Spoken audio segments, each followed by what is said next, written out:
நீ செஞ்ச தப்பு செஞ்சு அந்த தப்பு பண்ணிட்டேங்கிற உணர்வு வரலனாலே தெரிஞ்சுக்கோ, உன் பாவம் உச்சத்தை தொட்டுருச்சு.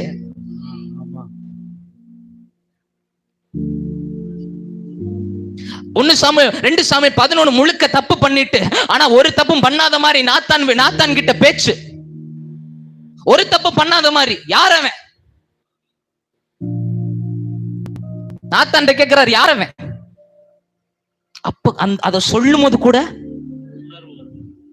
அப்படின்னா உச்சத்தை தொட்டுருச்சு. நான் சொல்றேன், உங்க பாவம் உச்சத்தை தொட்டதனுடைய அடையாளம் என்ன தெரியுமா? உணர்வே இருக்காது. தப்பு பண்ணிட்டு சி பண்ணிட்டோமேன்னு கூட நினைக்க மாட்டீங்க. நீங்க அப்படியே வாழ ஆரம்பிச்சிருவீங்க. வசனம், ஒரு வசனம் சொல்லுது, அந்த உணர்வு இல்லாத மிருகத்துக்கு அடையாளமா சொல்லுது. உணர்வு இல்லாத ஒரு மனுஷன் மிருகத்துக்கு ஒப்பா இருக்கிறான். சொல்றேன், உன் பாவம் வளருதுனால உணர்வு அழிய ஆரம்பிச்சு, நீ மீற ஆரம்பிச்சிருவ. இது தப்புன்னு தெரிஞ்சும் மீற ஆரம்பிச்சு. அப்படி நீ மீற மீற உன் அசுத்தம் அதிகரிக்குது.